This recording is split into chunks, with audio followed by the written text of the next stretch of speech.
Hey guys, welcome back to our channel Socrates Squared. It's me Maunika. So ఈరోజు మన వీడియోలో features of PHP గురించి తెలుసుకుందాం. So it first features of PHP అని అంటున్నాం right. So feature అంటే ఏంటి చెప్పండి. యా సో ఫీచర్ అంటే లైక్ క్యారెక్టరిస్టిక్స్ అవ్వచ్చు, క్వాలిటీస్ అవ్వచ్చు, ప్రాపర్టీస్ అవ్వచ్చు, వీటిని మనం ఫీచర్స్ అని అంటాం. సో ఆ పిహెచ్పి యొక్క ప్రాపర్టీస్ ఆర్ క్యారెక్టరిస్టిక్స్ ఏంటో ఈరోజు మనం తెలుసుకుందాం అనమాట. సో ఫస్ట్ క్యారెక్టర్ ఏంటి అంటే ఇది server side scripting language. So server side scripting language అంటే ఏంటి, పిహెచ్పి యొక్క కోడ్ అనేది సర్వర్లో రన్ అవ్వడాన్ని సర్వర్ సైడ్ స్క్రిప్టింగ్ అని అంటాం అనమాట.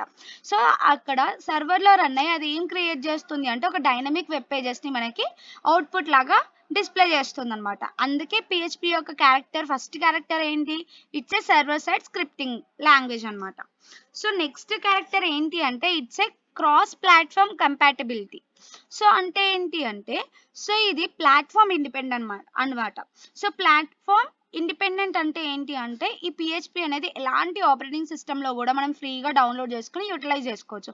మేబీ ఫర్ ఎగ్జాంపుల్ నా దగ్గర విండోస్ ఉన్నా కూడా నేను డౌన్లోడ్ చేసుకొని యూజ్ చేసుకోవచ్చు. అలాగే నా ఫ్రెండ్ దగ్గర మ్యాక్ ఉంది, మ్యాక్ ఓఎస్ వాడుతున్నాడు తను. సో ఈవెన్ తో తను కూడా పిహెచ్పిని డౌన్లోడ్ చేసుకొని యూజ్ చేసుకోవచ్చు. అండ్ లినక్స్ ఉన్న వాళ్ళు కూడా డౌన్లోడ్ చేసుకోవచ్చు, యూనిక్స్ ఉన్న వాళ్ళు కూడా డౌన్లోడ్ చేసుకోవచ్చు. ఇలా డిఫరెంట్ ఆపరేటింగ్ సిస్టమ్స్ ఉన్నప్పటికీ కూడా మనం ఏంటి అంటే పిహెచ్పిని ఫ్రీగా డౌన్లోడ్ చేసుకొని యూటిలైజ్ చేసుకోవచ్చు అనమాట. సో దాన్నే మనం ఏమంటామంటే క్రాస్ ప్లాట్ఫామ్ కంపాటబిలిటీ అని అంటాం. థర్డ్ ఫీచర్ ఏంటి అంటే ఓపెన్ సోర్స్ అన్నమాట. సో పిహెచ్పిని ఓపెన్ సోర్స్ లాంగ్వేజ్ అని కూడా అంటారు. సో ఓపెన్ సోర్స్ అని ఎందుకు అంటున్నామంటే దీని యొక్క సోర్స్ కోడ్ అనేది ఇంటర్నెట్లో ఫ్రీగా అవైలబుల్గా ఉంటుంది. సో ఎవరైనా కానీ ఆ సోర్స్ కోడ్ని చూసి దాన్ని యూజ్ చేసుకోవచ్చు and as well as modify చేసుకోవచ్చు అండ్ వేరే వాళ్ళకి కూడా డిస్ట్రిబ్యూట్ చేసుకోవచ్చు, షేర్ చేసుకోవచ్చు అనమాట. సో అందుకే ఇది అనేది దాని యొక్క క్యారెక్టరిస్టిక్. నెక్స్ట్ ఫోర్త్ వన్ ఏంటి అంటే database integration. So database integration అంటే ఏంటి అంటే లైక్ ఈ పిహెచ్పి అనేది డిఫరెంట్ డేటాబేసెస్తో ఇంటిగ్రేట్ అయ్యే ఛాన్స్ ఉంటుంది అనమాట. లైక్ MySQL అనేది ఒక డేటాబేస్, PostgreSQL అనేది ఇంకొక డేటాబేస్, SQLite3 అనేది ఇంకొక డేటాబేస్, ఇలా చాలా మనకి డేటాబేస్లు అనేవి ఉన్నాయి. సో ఇలా మనకి ఏం చేస్తుంది యాక్చువల్గా పిహెచ్పి యొక్క రోల్ ఏంటి, it will collect the data. So ఎక్కడ యూజర్స్ నుండి డేటాని కలెక్ట్ చేసుకొని వెబ్ సర్వర్లో ఏంటి డేటాబేస్లో స్టోర్ చేస్తుంది అనమాట యాక్చువల్గా.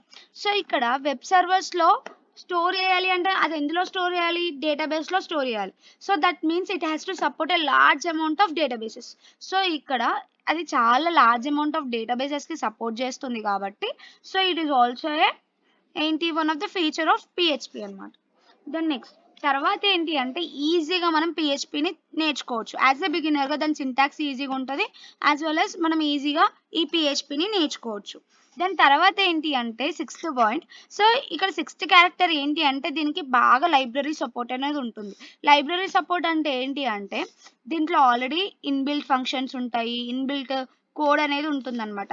దాన్ని మనం యూటిలైజ్ చేసుకొని వాడుకోవచ్చు అనమాట, ఏదైనా పర్టికులర్ టాస్క్ని పర్ఫామ్ చేయొచ్చు. నెక్స్ట్ ఇది ఏంటి అంటే ఫ్లెక్సిబిలిటీ అనమాట. ఫ్లెక్సిబిలిటీ అనేది పిహెచ్పికి ఒక క్యారెక్టరిస్టిక్స్.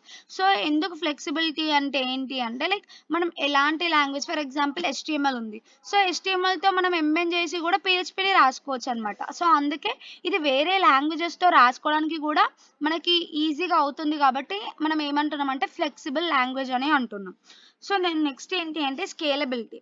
సో స్కేలబిలిటీ అంటే ఏంటి అంటే లైక్ మనం ఒక చిన్న వెబ్సైట్స్ నుండి ఒక ఎంటర్ప్రైజ్ అప్లికేషన్స్ లాగా కూడా మనం బిల్డ్ చేసుకోవచ్చు. ఫర్ ఎగ్జాంపుల్ ఏంటంటే నాది ఒక చిన్న వెబ్సైట్ రీసెంట్గా నేను బిల్డ్ చేశాను. అదే కామర్స్ వెబ్సైట్ని ఒక ఎంటర్ప్రైజ్ వెబ్సైట్ లాగా చేయొచ్చు కదా. సో నా వెబ్సైట్లో వేరే అమ్మకాలు లైక్ ఫర్ ఎగ్జాంపుల్ నా డ్రెస్సెస్ అమ్మొచ్చు, ఒక జ్యువెలరీ వెబ్సైట్ అయితే జ్యువెలరీస్ అమ్మొచ్చు రైట్. సో ఈ విధంగా నేను ఒక పెద్ద అప్లికేషన్ లాగా కూడా కన్వర్ట్ చేసుకోవచ్చు అనమాట. చిన్న వెబ్సైట్ నుండి ఒక పెద్ద ఎంటర్ప్రైజ్ లోకి కూడా మనం మార్చుకోవచ్చు ఈజీగా అనమాట. సో అందుకే దీన్ని స్కేలబిలిటీ అంటారు. ఒక లైవ్ ఎగ్జాంపుల్ తీసుకోవాలంటే ఫర్ ఎగ్జాంపుల్ నేను చిన్న కిరాణా షాప్ పెట్టాననమాట ఈ మధ్యలో. సో ఏంటి ఎప్పటికీ నేను కిరాణా షాప్ తోటే ఉండిపోతానా, లేదు కదా. సో నేను అంచెలంచెలుగా పెరిగే ఛాన్సెస్ ఉంటాయి కదా. సో నా షాప్ అనేది గ్రాడ్యువల్గా డే బై డే ఏంటి ఒక హోల్సేల్ షాప్ లాగా మారిపోతుండొచ్చు, రేటు ఒక పెద్ద షాప్ లాగా నేనే పెడుతుండొచ్చు, తెలియదు కదా. సో ఇక్కడ ఏంటి అంటే చిన్నగా డే బై డే ఏంటి అది పెరుగుతూ వచ్చింది. స్కేలబిలిటీ అంటే ఏంటి అంటే లైక్ ఒక చిన్న దాని నుండి ఒక పెద్దగా మారిపోవడాన్ని. లైక్ చిన్న అప్లికేషన్ నుండి ఒక పెద్ద అప్లికేషన్‌కి మారిపోవడాన్ని స్కేలబిలిటీ అంటారనమాట. సో, ఇక్కడ ఆ పీహెచ్‌పీతో మనం ఈజీగా స్కేలబుల్ చేయొచ్చు. ఒక చిన్న వెబ్‌సైట్ నుండి ఒక పెద్ద వెబ్‌సైట్‌లోకి గూడా మనం కన్వర్ట్ చేయొచ్చనమాట. ఓకే. నెక్స్ట్ ఏంటి అంటే దీనికి బాగా కమ్యూనిటీ సపోర్ట్ అనేది ప్రొవైడ్ చేస్తారు. సో, పీహెచ్‌పీని నేర్చుకోవాలన్నా మనకు బాగా ట్యుటోరియల్స్ ఉంటాయి. మంచి అసిస్టెంట్ ఉంటది. అండ్ రిసోర్సెస్ గూడా బాగా దొరుకుతాయన్నమాట. దాని తర్వాత ఏంటి అంటే సెక్యూరిటీ. సెక్యూరిటీ అనేది మేజర్ థింగ్. పీహెచ్‌పీ అనేది మనకు మంచి సెక్యూరిటీని ప్రొవైడ్ చేస్తదన్నమాట. సో, ఎవరైనా ఇంట్రూడర్స్ అంటే ఏంటంటే హ్యాకర్స్ మన పాస్‌వర్డ్స్‌ని హ్యాక్ చేయాలన్నా ఆర్ ఎల్స్ మన లాగిన్ క్రెడెన్షియల్స్ తీసుకోవాలన్నా అంత ఈజీ ఏం గాదు.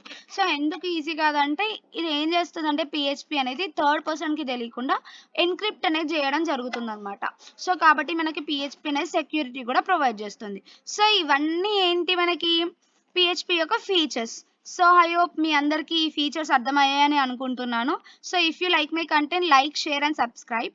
And if you have any doubts, please comment in the comment section. And thank you so much.